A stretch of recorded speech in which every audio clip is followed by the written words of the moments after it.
الحمد لله نحمده ونستعينه ونستغفره ونؤمن به ونتوكل عليه. أعوذ بالله من الشيطان الرجيم. بسم الله الرحمن الرحيم.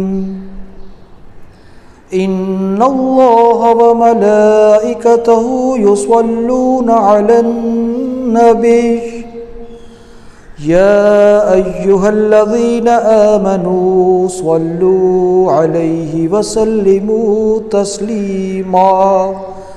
اللهم صل على محمد وعلى آل محمد. السلام علیکم، میں ہوں راشد جاوید آوان اور خبر بصر کے خصوصی سلسلے تعلیم القرآن میں آپ کو خوش آمدید. ناظرین، کل ہم نے اگرچہ 22واں سپارہ مکمل کر لیا، لیکن اس کے آخر میں سورہ یاسین کی ابتدا تھی جو آج ہم شروع کریں گے تاکہ پوری سورہ ایک ہی نشست میں مکمل ہو پائے. تو ابتدا کرتے ہیں سورہ یاسین کی. سورہ یاسین میں 83 آیات اور 5 رکوع ہیں. سورہ یاسین کو سب سے زیادہ پڑھا جاتا ہے، اس کو قرآن حکیم کا دل بھی کہا جاتا ہے، اور اس میں رسالت کا بیان بھی ہے، اور اس کے بعد قریش کی مذمت کی گئی ہے، اور پھر آخرت کا بیان بھی اس میں شامل ہے.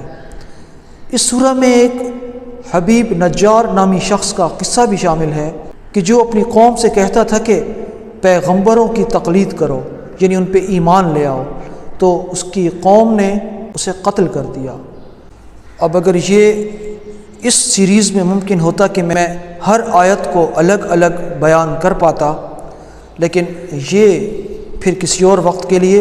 آج ہم اجمالاً سورہ یاسین کا مطالعہ کریں گے.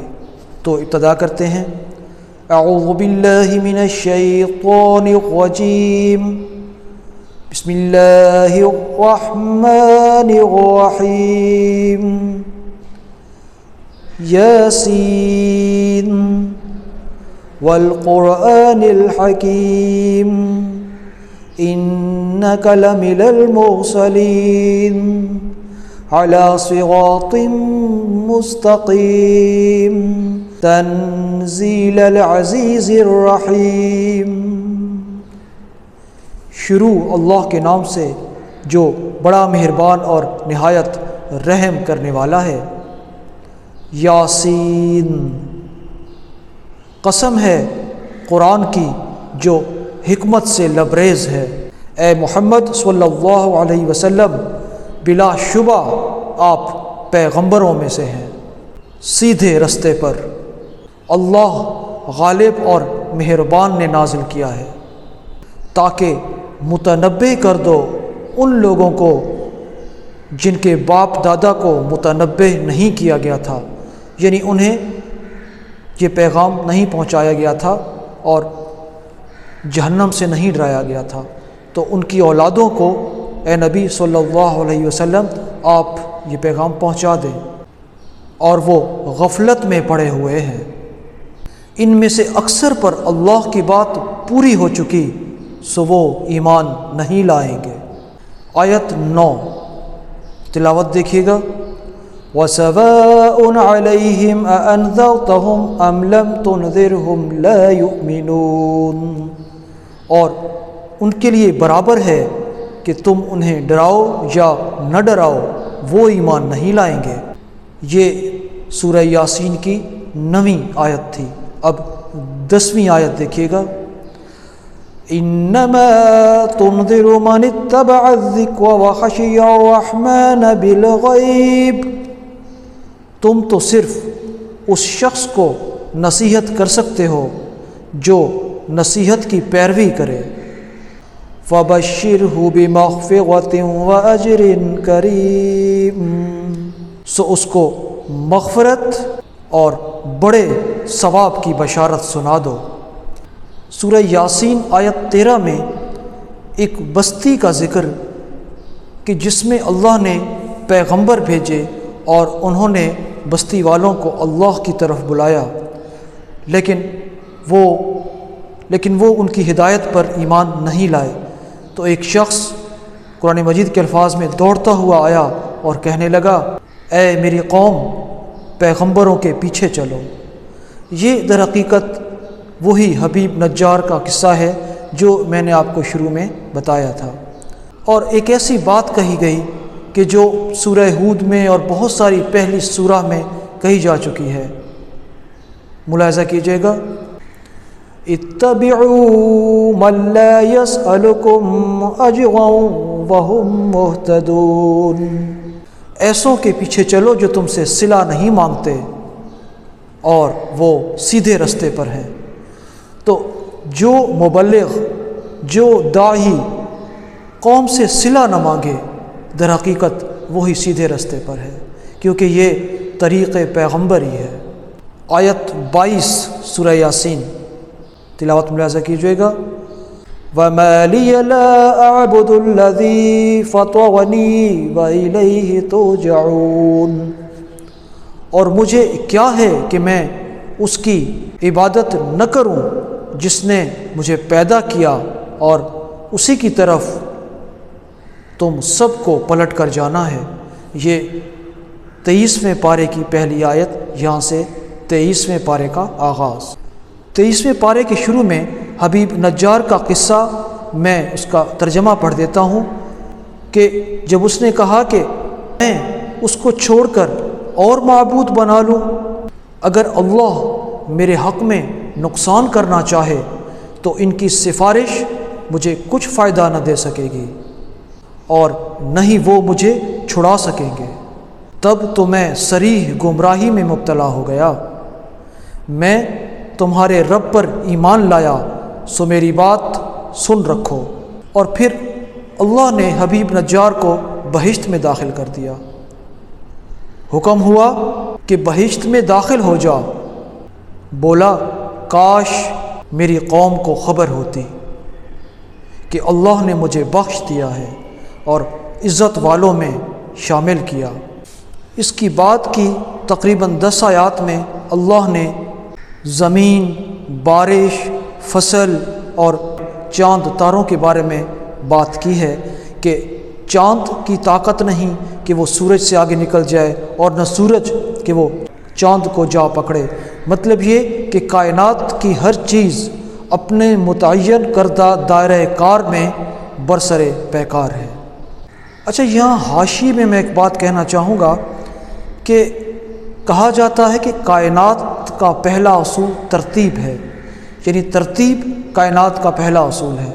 تو اگر کوئی شخص اپنی زندگی میں پریفرنسز اور پریکاشنز طے کر لے تو اس کی زندگی بہت سکھی ہو جاتی ہے، اور جو رینڈملی اپنے کام سر انجام دے تو وہ کبھی سوز میں، کبھی ساز میں، کبھی یاس میں، کبھی آس میں، اسی کشمکش میں گزر گئی، نہ میں کھو سکا نہ میں پا سکا۔ واپس آتے ہیں جی سورہ یاسین آیت 47، ترجمہ دیکھیے گا، اور جب ان سے کہا جاتا ہے کہ جو رزق اللہ نے تمہیں دیا ہے اس میں سے خرچ کرو، تو کافر مومنوں سے کہتے ہیں بھلا ہم ان لوگوں کو کھانا کھلائیں جن کو اللہ چاہتا تو کھلا دیتا، تم تو صریح غلطی میں ہو۔ اب اگلی آیات کا ترجمہ دیکھیے گا، اور جس وقت سور پھونکا جائے گا یہ قبروں سے نکل کر اپنے پروردگار کی طرف دوڑ پڑیں گے، کہیں گے ہمیں ہماری خوابگاہوں سے کس نے جگایا؟ یہ تو وہی ہے جس کا اللہ نے ہم سے وعدہ کیا تھا اور پیغمبروں نے سچ کہا تھا۔ آیت 54، ترجمہ دیکھیے گا، اس روز کسی شخص پر ظلم نہیں کیا جائے گا اور ویسا ہی بدلہ ملے گا جیسے کام وہ کرتے تھے۔ اب آیت 55 سے جنتیوں کا ذکر، آیت ملاحظہ کیجیے گا، ان اصحاب الجنت اليوم فی شغل فاکہون، اہل جنت اس روز عیش و نشاط کے مشغلے میں ہوں گے۔ ہم وازواجہم فی ظلال علی الارائک متکئون، وہ اور ان کی بیویاں بھی سایوں میں تکیوں پر ٹیک لگائے بیٹھے ہوں گے۔ وَلَهُمْ فِيهَا فَاكِهَةٌ وَلَهُمْ مَا يَدَّعُونَ، وہاں ان کے لیے میوے ہوں گے اور جو چاہیں گے ہوگا۔ سلام قولا من رب الرحیم، پروردگار مہربان کی طرف سے سلام کہا جائے گا۔ وَامْتَازُوا الْيَوْمَ أَيُّهَا الْمُجْرِمُونَ، اور اے مجرموں آج الگ ہو جاؤ۔ أَلَمْ أَعْهَدْ إِلَيْكُمْ يَا بَنِي آدَمَ أَلَّا تَعْبُدُوا الشَّيْطَانَ، اے اولاد آدم ہم نے تم سے نہیں کہا تھا کہ شیطان کی عبادت نہ کرو۔ إِنَّهُ لَكُمْ عَدُوٌّ مُّبِينٌ، کہ وہ تمہارا کھلا دشمن ہے۔ وَإِنِ اعْبُدُونِي هَذَا صِرَاطٌ مُّسْتَقِيمٌ، اور میری ہی عبادت کرو یعنی اللہ کی، اور یہی سیدھا راستہ ہے۔ اب تک 23ویں پارے تک 3 مرتبہ اللہ بتا چکا ہے کہ ھذا صراط مستقیم، یہ قرآن پہ انگلی رکھیے نا اور کہیے کہ یہ سیدھا راستہ ہے، اس کے علاوہ جتنے راستے ہیں سب رانگ نمبر۔ دنیا میں انسان کی زبان بہت چلتی ہے، ہاتھ اور پاؤں بھی بہت چلتے ہیں، اور اکثر غلط مقام پہ چلتے ہیں، تو قیامت کے دن ان کے لیے اللہ کا حکم کیا ہوگا؟ آیت 65 سورہ یاسین دیکھیے گا۔ اليوم نختم على افواههم وتكلمنا ايديهم وتشهد ارجلهم بما كانوا يكسبون، آج ہم ان کے منہوں پر مہر لگا دیں گے، اور یہ جو کچھ کرتے رہے ہیں ان کے ہاتھ بیان کریں گے اور ان کے پیر اس کی گواہی دیں گے۔ آیت 69 میں اللہ نے نبی اکرم صلی اللہ علیہ وسلم کے بارے میں فرمایا کہ یہ شعر نہیں کہتے۔ آیت دیکھیے گا۔ وَمَا عَلَّمْنَاهُ الشِّعْرَ وَمَا يَنبَغِي لَهُ إِنْ هُوَ إِلَّا ذِكْرٌ وَقُرْآنٌ مُبِينٌ، اور ہم نے ان پیغمبر کو شعر گوئی نہیں سکھائی اور نہ وہ ان کے شایان شان ہے، یہ تو محض صاف صاف ذکر اور قرآن حکمت والا ہے۔ اب سورہ یاسین کی آخری 2 آیات 82 اور 83 ملاحظہ کیجیے گا۔ انما امره اذا اراد شيئا ان يقول له كن فيكون، اس کی شان یہ ہے کہ جب کسی چیز کا ارادہ کرتا ہے تو اس سے فرماتا ہے کہ ہو جا تو وہ ہو جاتی ہے۔ فسبحان الذی بیدہ ملکوت کل شیء والیہ ترجعون، وہ ذات پاک ہے جس کے ہاتھ میں ہر چیز کی بادشاہت ہے اور اسی کی طرف تم سب کو لوٹ کے جانا ہے۔ یہاں پر سورہ یاسین کا اختتام ہوا، اور اس کے بعد سورہ صافات۔ سورہ صافات میں 182 آیات اور 5 رکوع ہے۔ صافات صف کی جمع ہے، جس طرح مسجد میں صف بندی کی جاتی ہے تو اس کی جمع صافات ہے۔ اس سورہ میں جہنمیوں کی آپس میں لعن طعن اور جنتیوں کا آپس میں خوشگوار مکالمہ بیان کیا گیا ہے۔ اس سورہ میں مختلف انبیاء کرام کے قصے بیان کیے گئے ہیں۔ نوح علیہ السلام کا قصہ ہے، ابراہیم علیہ السلام کا قصہ ہے، جب وہ اپنے بیٹے کی قربانی پیش کرتے ہیں، تو اس کے بعد موسیٰ علیہ السلام اور ہارون علیہ السلام کا قصہ، اس کے بعد الیاس علیہ السلام کا قصہ جو شام میں اس قوم کی طرف بھیجے گئے تھے جو باعل نامی بت کی پوجا کرتا تھا۔ اور ابھی پچھلے دنوں کراچی میں بھی باعل نامی بت دریافت کیا گیا تھا اور اس کے بڑے چرچے ہوئے ہیں۔ اب یہ اس طرح کی خرافات پتہ نہیں کیسے لوگ کہاں سے لے آتے ہیں، تو بہرحال کراچی میں اس کا بت دریافت ہوا اور سوشل میڈیا تو پھر اسی سے ہی بھر گیا۔ اس کے بعد لوط علیہ السلام کی قوم کی ضلالت کا ذکر ہے، اور پھر یونس علیہ السلام کا مچھلی کے پیٹ میں جانا اور پھر اللہ سے دعا کرنا، اور پھر اللہ نے اپنی رحمت سے ان کو مچھلی کے پیٹ سے دوبارہ زمین پر بھیج دیا، تو اس کا قصہ بھی اس میں مرکوز۔ اب ابتدا کرتے ہیں سورہ صافات کی۔ اعوذ باللہ من الشیطان الرجیم، بسم اللہ الرحمن الرحیم۔ والصافات صفا فالزاجرات زجرا فالتاليات ذكرا إن إلهكم لواحد رب السماوات والأرض وما بينهما ورب المشارق۔ قسم ہے صف باندھنے والوں کی، پھر ڈانٹنے والوں کی جھڑک کر، پھر ذکر یعنی قرآن پڑھنے والوں کی غور اور فکر کے ساتھ، یعنی قرآن مجید جو سمجھ کے پڑھتے ہیں ان کی بات ہو رہی ہے۔ فالتالیات ذکرا، جو تلاوت کرتے ہیں سمجھ کر۔ اسی لیے اس پورے بیان میں ہمیشہ کہا کرتا ہوں کہ قرآن مجید سمجھ کر پڑھیے، اگرچہ تلاوت کا ثواب اللہ دے گا، لیکن اس کا مقصد یہ ہے کہ قرآن سمجھ کر اس پہ عمل کیا جائے، اور عمل تبھی کیا جائے گا جب آپ اسے سمجھیں گے۔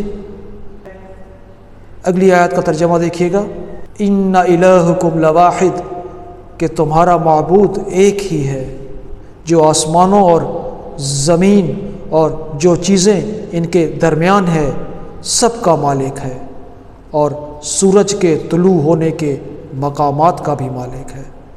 پھر سورہ رحمان میں آگے آتا ہے کہ رب المشرقین و رب المغربین، کہ دو مشرقوں اور دو مغربوں کا رب ہے۔ تو وہ جب سورہ رحمان پڑھیں گے تو انشاءاللہ اس کا بیان پھر کریں گے۔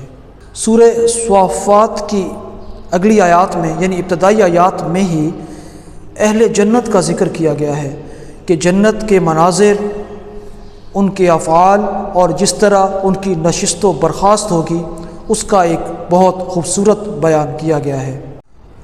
اب اہل جنت جو مکالمہ کر رہے ہوں گے اس کا ترجمہ دیکھیے گا۔ پھر وہ ایک دوسرے کی طرف رخ کر کے سوال و جواب کریں گے۔ ایک کہنے والا ان سے کہے گا، یعنی یہ اہل جنت اور اہل جہنم کے درمیان مکالمہ ہے۔ ایک کہنے والا ان سے کہے گا کہ میرا ایک ہم نشیں تھا جو کہتا تھا بھلا تم بھی ایسی باتوں کے مان جاننے والوں میں شامل ہو؟ بھلا جب ہم مر گئے اور مٹی اور ہڈیاں ہو گئے تو کیا ہمیں بدلہ ملے گا؟ پھر کہے گا بھلا تم اسے جھانک کے دیکھنا چاہتے ہو؟ اتنے میں وہ خود جھانکے گا تو اسے یعنی اس شخص کو جو کہتا تھا کہ کیا ہمیں مرنے کے بعد بدلہ ملے گا، اس کو وسط دوزخ میں دیکھے گا، کہے گا اللہ کی قسم تو مجھے ہلاک ہی کر چکا تھا۔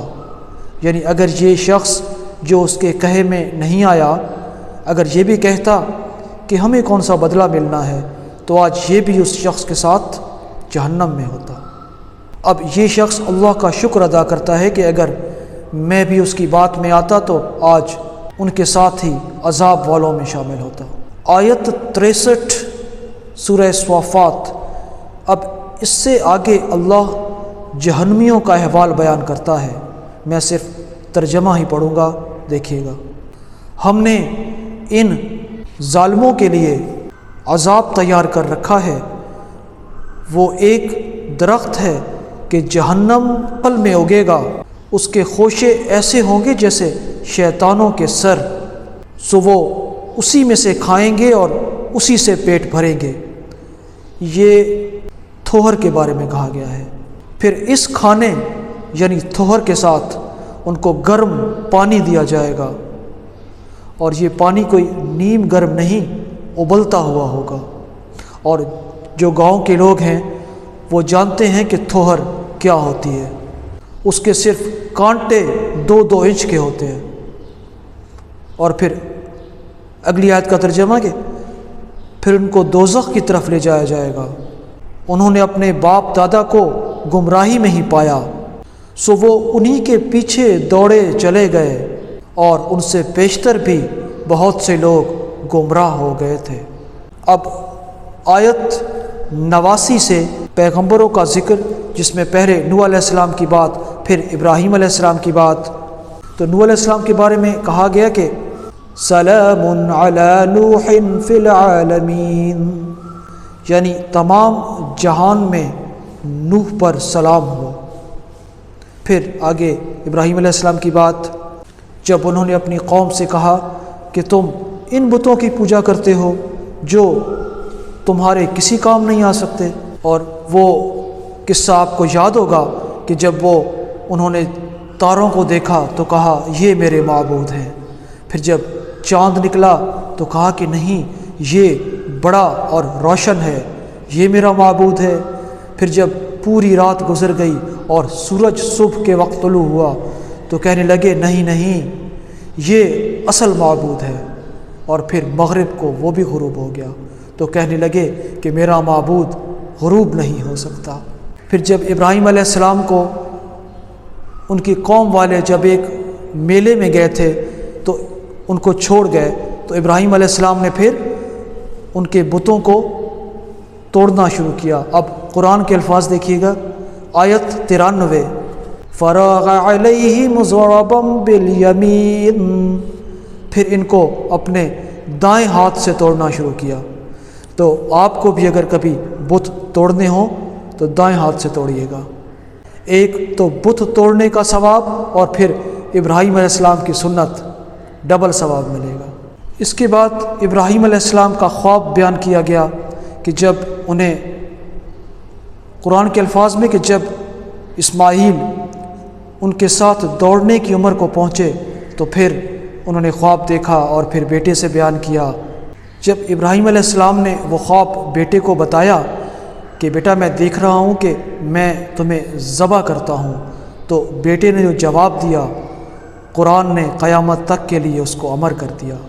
آیت ملاحظہ کیجیے گا، قال یا ابت افعل ما تؤمر، تو بیٹے نے کہا کہ بے شک آپ وہی کیجئے جس کا آپ کو حکم دیا گیا ہے، ستجدنی ان شاء اللہ من الصابرین، اللہ نے چاہا تو آپ مجھے صابروں میں سے پائیں گے۔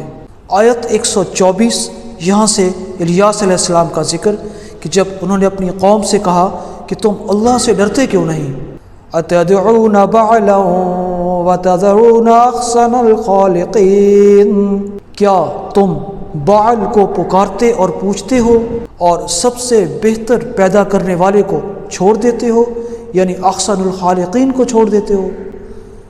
اب میرے ذہن میں پھر وہی بعل کا بت جو کراچی میں دیکھا گیا 2-3 دن پہلے، چونکہ میرا تعلق کراچی سے ہے تو میرے ذہن میں پھر وہی بعل۔ اچھا، کچھ شرارتی لوگوں نے نا اس بعل کے سر پر کچھ لوگوں کے نا سر لگا کے بہت سارے میمز بھی بنائے، تو بہرحال اب یہ اے آئی کا ٹول جو لوگوں کو مل گیا ہے، تو غالب کے الفاظ میں کہ محو حیرت ہوں کہ دنیا کیا سے کیا ہو جائے گی۔ اس کے بعد لوط علیہ السلام اور ان کی قوم کا ذکر، پھر یونس علیہ السلام کا ذکر کہ وہ مچھلی کے پیٹ میں گئے، وَإِنَّ يُونُسَ لَمِنَ الْمُرْسَلِينَ، اور یونس بھی پیغمبروں میں سے تھے۔ پھر اس میں وہ کشتی کا ذکر کہ کس طرح قرہ ڈالا گیا، وہ 3 مرتبہ ہی یونس علیہ السلام کے حق میں نکلا، پھر ان کو سمندر میں پھینکا گیا، پھر مچھلی نے نگلا، پھر انہوں نے اللہ سے دعا کی، پھر مچھلی نے ان کو اگل دیا، پھر اللہ نے ان پر کدو کا درخت یعنی اس کی بیل اگا دی، اور پہلی مرتبہ اللہ نے کسی پیغمبر کی امت کی تعداد بتائی ہے۔ آیت دیکھیے گا، وَأَوْصَلْنَاهُ إِلَى مِيَّةِ أَلْفٍ أَوْ يَزِيدُونَ، اور ان کو 1,00,000 یا اس سے زیادہ لوگوں کی طرف پیغمبر بنا کر بھیجا۔ تو اب اس زمانے میں 1,00,000 بہت بڑی تعداد کہ دنیا کی آبادی اتنی نہیں تھی، تو یہ پہلی مرتبہ قرآن مجید نے کسی پیغمبر کی امت کی تعداد مینشن کی ہے، اس لیے میں نے یہ آیت آپ کے سامنے رکھ دی۔ اب اس واقعے کے بعد سورہ صافات اپنے اختتام کو پہنچتی ہے، اور اگلی سورہ قرآن حکیم کی 38ویں سورہ سورہ صاد۔ سورہ صاد میں 88 آیات اور 5 رکوع ہیں۔ سورہ صاد میں فرعون کا ذکر ہے، نوح علیہ السلام کی قوم کا ذکر ہے، قوم سمود کا ذکر ہے، اور بہت ہی دلچسپ داؤد علیہ السلام کا ذکر ہے۔ تو ہم اس سورہ کی ابتدا کرتے ہیں۔ اعوذ باللہ من الشیطان الرجیم، بسم اللہ الرحمن الرحیم، صاد والقرآن ذی الذکر، شروع اللہ کے نام سے جو بڑا مہربان اور نہایت رحم والا ہے۔ صاد، قسم ہے قرآن کی جو نصیحت کے لیے ہے کہ تم اے محمد صلی اللہ علیہ وسلم حق پر ہو، مگر جو لوگ کافر ہیں وہ غرور اور مخالفت میں ہیں۔ پھر سلیمان علیہ السلام کا ذکر کہ ہم نے سلیمان کی آزمائش کی اور اس کے تخت پر ایک دھڑ ڈال دیا، پھر انہوں نے اللہ کی طرف رجوع کیا اور دعا کی، اے پروردگار میری مغفرت کر اور مجھے ایسی بادشاہی عطا کر کہ میرے بعد کسی کو شایع نہ ہو، بے شک تو بڑا عطا کرنے والا ہے۔ پھر ہم نے ہوا کو ان کے زیر فرمان کر دیا، جہاں وہ پہنچنا چاہتے ان کے حکم سے نرم نرم چلتے، اور دیوں کو بھی ان کے زیر فرمان کیا، سب یہ عمارتیں بنانے والے اور غوطہ مارنے والے تھے۔ ان کے بعد اللہ نے ایوب علیہ السلام کا تذکرہ کیا کہ جب انہوں نے اللہ کو پکارا کہ اے اللہ، شیطان نے مجھ کو تکلیف دے رکھی ہے، تو پھر اللہ نے ان سے کہا کہ زمین پر اپنا پاؤں مارو، پھر اس سے ایک چشمہ پیدا ہوا اور اس کے پانی سے انہوں نے اپنا جسم بھی دھویا اور اس کو پانی کو پینے کے لیے بھی استعمال کیا۔ سورہ صاد آیت 71، یہاں سے آدم کی تخلیق کا بیان۔ ترجمہ دیکھیے گا، جب تمہارے پروردگار نے فرشتوں سے کہا کہ میں مٹی سے انسان بنانے والا ہوں، جب اس کو درست کر لوں اور اس میں اپنی روح پھونک دوں تو اس کے آگے سجدے میں گر پڑنا، تو تمام فرشتوں نے سجدہ کیا مگر ابلیس اکڑ بیٹھا اور کافروں میں ہو گیا۔